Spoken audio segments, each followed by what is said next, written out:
విశాఖలో గూగుల్ సంస్థను ముందు పెట్టి డేటా సెంటర్ ఏర్పాటుకు కుదుర్చుకున్న ఒప్పందానికి సీఎం చంద్రబాబు చేసుకున్న ప్రచారం జోస్తి. దీనివల్ల యువతకు కొత్తగా వచ్చే ఉద్యోగాలు నాస్తి అని మాజీ మంత్రి వైఎస్ఆర్సీపీ అనకాపల్లి జిల్లా అధ్యక్షుడు గుడివాడ అమర్నాథ్ విమర్శించారు. ప్రభుత్వం సమాధానం చెప్పాలన్నటువంటిది ఈ పత్రికా సమావేశం తాలూకా ముఖ్య ఉద్దేశం. ఈ రాష్ట్రానికి ఏ సంస్థ వచ్చినా స్వాగతిస్తాం, దానికి ఎంత సహకారం ప్రభుత్వాల నుంచి ఇచ్చినా సహకరిస్తాం. కాకపోతే తద్వారా వచ్చేటువంటి ఉపయోగాల గురించి కూడా చర్చించుకోవాల్సినటువంటి అవసరం మీ మీద, మా మీద, ప్రజల దగ్గర కూడా దీని మీద చర్చ జరగడం కూడా చాలా అవసరం. సహజంగా ఒక ప్రభుత్వం ఒక సంస్థకి భూమి ఇచ్చి వారికి కావాల్సినటువంటి ఇన్సెంటివ్స్ ఇచ్చి వారికి అన్ని రకాలుగా కూడా సహకరించిన తర్వాత ప్రభుత్వంగా ఏం కోరుకోవాలి? 85,000 కోట్ల రూపాయలు పెట్టుబడులు ఈ రాష్ట్రంలో పెడుతున్నప్పుడు మన రాష్ట్రంలో ఉన్నటువంటి యువతకు కానీ సహజంగా ఉపాధి కల్పన ఎంత చేస్తారనేటువంటిది, మన రాష్ట్రంలో ఉన్నటువంటి యువత కాకపోయినా ఉపాధి ఎంత కల్పిస్తారనేటువంటిది ఒక ప్రధానమైనటువంటి ప్రశ్న. రెండు, తద్వారా వచ్చేటువంటి రెవెన్యూస్, ఈ రాష్ట్రానికి వచ్చేటువంటి రెవెన్యూస్ ఎంత అనేటువంటిది, ఇవి రెండు ప్రధానమైనటువంటి పాయింట్లు ఏ ప్రభుత్వానికన్నా. అయితే మొన్న జరిగినటువంటి 10వ తారీఖు జరిగినటువంటి ఈ కేబినెట్ సమావేశంలో సహజంగా SIPC, SIPB, state investment promotion board అనేటువంటిది ముఖ్యమంత్రి గారి అధ్యక్షతన దాదాపు 8-9 మంది మంత్రులతో కూడినటువంటి ఈ బోర్డు మీటింగ్ జరుగుతుంది. ఒక కంపెనీ వచ్చినప్పుడు ఆ కంపెనీకి సంబంధించినటువంటి రిక్వైర్మెంట్స్ ఏంటి, ఈ ప్రభుత్వం నుంచి ఏం ఇన్సెంటివ్స్ కోరుకుంటా ఉన్నారు, ఈ ప్రభుత్వం ఏం ఇద్దాం అనుకుంటుంది, ఇవన్నీ కూడా ఈ ఎస్ఐపిబి మీటింగ్లో జరుగుతాయి. ఈ ఎస్ఐపిబి మీటింగ్ జరిగిన తర్వాత మరుసటి రోజు ఇది ఈనాడు పత్రికలో వచ్చినటువంటి ఒక ఆర్టికల్, రాష్ట్రానికి 1,14,000 కోట్ల రూపాయలు పెట్టుబడులు వస్తున్నాయనేటువంటిది చెప్తూ ఏ విభాగంలో ఎంతెంత పెట్టుబడి, ఎంతెంత ఉపాధి కల్పిస్తారనేటువంటి ప్రపోజల్ ఒకటి ఇందులో ప్రచురించడం జరిగింది. ఇప్పుడు మనం మాట్లాడుకున్నటువంటి ఈ డాటా సెంటర్ సంబంధించి ఈ రైడెన్ ఇన్ఫోటెక్ అనేటువంటి సంస్థ 87,520 కోట్ల రూపాయలు పెట్టడానికి ప్రపోజల్ ఇచ్చింది. ఎంప్లాయ్మెంట్, ఉపాధి ఎంతమంది కల్పిస్తున్నారంటే 200 మంది కల్పిస్తున్నారు. 200. సో ఈ 87,000 కోట్ల రూపాయలకు సంబంధించి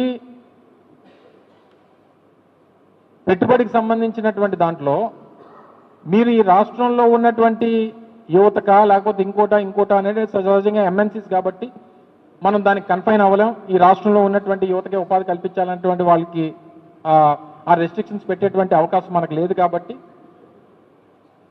సహజంగా ఉపాధి అన్నా కనీసం డాటా సెంటర్స్. అందుకనే గతంలో మీ అందరికీ గుర్తుంది 2023లో అదానీ డాటా సెంటర్కి విశాఖపట్నంలో 132 ఎకరాలు 134 ఎకరాల సబ్జెక్టు కరెక్షన్స్ మేము అలొకేట్ చేసినప్పుడు వాళ్ళు అందులో 200 మెగావాట్ డాటా సెంటర్ ఏర్పాటు చేస్తామని చెప్పి వారు కమిట్ అయినప్పుడు ఆ రోజు ముఖ్యమంత్రి గారు జగన్మోహన్ రెడ్డి గారు సంబంధించినటువంటి శాఖ మంత్రిగా మేము అందరూ కలిసి కూర్చొని చర్చించుకున్నప్పుడు ఏం జరిగిందనంటే సహజంగా ఇక్కడ కాదు, సహజంగా ప్రపంచంలో ఎక్కడ డాటా సెంటర్స్ పెట్టినా అక్కడ ఉపాధి అనేటువంటిది కల్పన చాలా తక్కువ ఉంటుంది. మొన్ననే సిఫీకి సంబంధించినటువంటి సంస్థ కూడా ఒక డాటా సెంటర్ దానికి ఫౌండేషన్ వేశారు. ఆ రోజు సంస్థకు సంబంధించినటువంటి అధినేత కూడా చెప్పడం జరిగింది, ఇందులో ఉపాధి ఉండదు,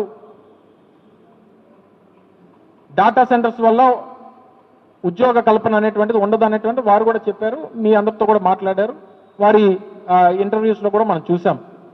సహజంగా ఇక్కడ కాదు, ప్రపంచంలో ఎక్కడ డాటా సెంటర్స్ ఏర్పాటైనా డాటా సెంటర్స్ వల్ల ఉపాధి అనేటువంటిది కల్పన జరగదు. అందులోని మీరు ఏం చేయలేం, మేము ఏం చేయలేం.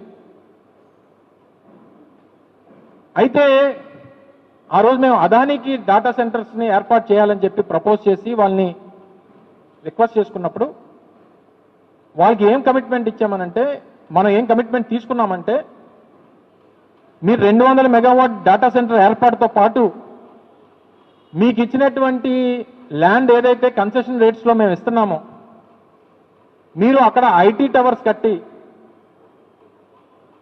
అక్కడ ఐటీ ఇకో సిస్టమ్ని డెవలప్ చేసి 25,000 మందికి ఉపాధి కల్పించేటువంటి బాధ్యత మీ సంస్థ తీసుకోవాలని చెప్పి కమిట్ చేసాం ఆ రోజు ప్రభుత్వంగా మేము. ఎందుకంటే మీకు ల్యాండ్ కన్సెషన్ రేట్లో ఇస్తున్నాం, అన్ని రకాలైనటువంటి ఫెసిలిటీస్ ఇన్సెంటివ్స్ అనేటువంటివి మీకు ఇస్తున్నాం, ప్రైమ్ ల్యాండ్ ఇస్తున్నాం, మీరు డేటా సెంటర్ ఏర్పాటు చేసుకునేటువంటి దానికి అన్ని రకాలైనటువంటి సహకారాలు అందిస్తాం.